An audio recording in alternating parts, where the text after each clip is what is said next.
देख रहे हैं दैनिक भास्कर डिजिटल। मैं हूं श्रुति श्रीवास्तव। वल्लभ भाई जावेद भाई पटेल, जिन्हें आज हम आमतौर पर सरदार पटेल के रूप में जानते हैं, पेशे से वह एक वकील, प्रभावशाली राजनीतिक नेता और राजनीतिक लीडर थे। भारत के पहले उप प्रधानमंत्री और गृह मंत्री थे। सरदार पटेल को आधुनिक भारत को पिरोने वाला और भारत का प्रमुख वास्तुकार माना जाता है। सरदार पटेल का जन्म 31 अक्टूबर 1875 को गुजरात के नादियाद में खेड़ा जिले में हुआ था। उनके पिता किसानी करते थे और मां घर संभालती थी। कहते हैं कि उनके पिता ने अंग्रेजों के खिलाफ 1875 की क्रांति में झांसी की रानी की सेना की तरफ से युद्ध भी लड़ा था। 16 साल की कम उम्र में ही उनका विवाह उनके गांव के पास की ही एक लड़की से कर दिया गया था, जिसका नाम जावेद बाई था। 22 साल की उम्र में 1897 में उन्होंने अपना मैट्रिकुलेशन खत्म किया, जिसके बाद आगे की पढ़ाई के लिए उन्होंने बंबई शहर जाने की इच्छा जताई। लेकिन तकदीर को शायद कुछ और ही मंजूर था, जो उन्हें आजादी के आंदोलन में ले आई।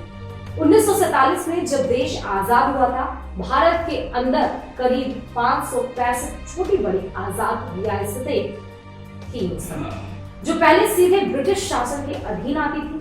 आजादी के बाद इन सभी आजाद रियासतों को ब्रिटिश शासन से मुक्ति मिल गई थी। जिन रियासतों ने विद्रोह देखा था, वे सीधे सीधे भारत के खिलाफ जाने की हिम्मत नहीं जुटा पाई और विलय पत्र साइन कर भारत के साथ अपना विलय कर लिया।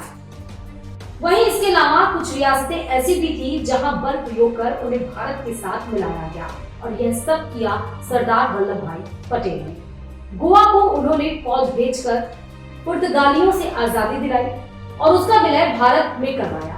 इसके अलावा जूनागढ़ और हैदराबाद का विलय भारत में कराए जाने का श्रेय भी उन्हीं को जाता है।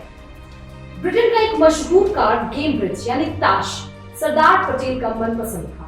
इंग्लैंड के साथ साथ भारत में भी ताश खेलते थे। वह इस खेल के कई बड़े खिलाड़ियों को गुजरात क्लब में बड़ी आसानी से हरा देते थे। जब वे इंग्लैंड से भारत लौटे तो उनका रहन सहन पूरी तरह से बदल गया था। वे सूट पहनने लगे थे और ज्यादातर अंग्रेजी में बात करने लगे थे। वे उस समय सिगार पीते थे। हालांकि बाद में उन्होंने महात्मा गांधी के सानिध्य में धूम्रपान छोड़ दिया था। लेकिन मानिए, यह भी सच है कि सरदार पटेल ने एक बार महात्मा गांधी तक को इग्नोर कर दिया था। गुजरात क्लब में जहां महात्मा गांधी एक स्पीच देने आए, तब पटेल वहां बैठकर ब्रिज यानी कि ताश खेल रहे थे और उन्होंने महात्मा गांधी की स्पीच को भी अनसुना कर दिया था। जब जीवी मावलंकर महात्मा गांधी के भाषण को सुनने जा रहे थे, तो पटेल ने उन्हें रोका और कहा, गांधी आपसे पूछते थे कि क्या आप जानते हैं कि गेहूं के कंकड़ कैसे निकाले जाते हैं और यह स्वतंत्रता लाने वाला है। उस समय वे महात्मा गांधी की विचारधारा को नहीं मानते थे। तो आज सरदार वल्लभ भाई पटेल की पुण्यतिथि पे हमने आपको जब पटेल ने महात्मा गांधी को इग्नोर किया था उनके बारे में बताया। कहानी कैसी लगी कमेंट बॉक्स में जाकर अपनी राय जरूर दीजिए। ये स्टोरी लिखी है हमारे साथी कुशाल उपाध्याय ने। कैमरे के पीछे हमारे साथी अजय हैं। आपका ध्यान रखिए। शुक्रिया।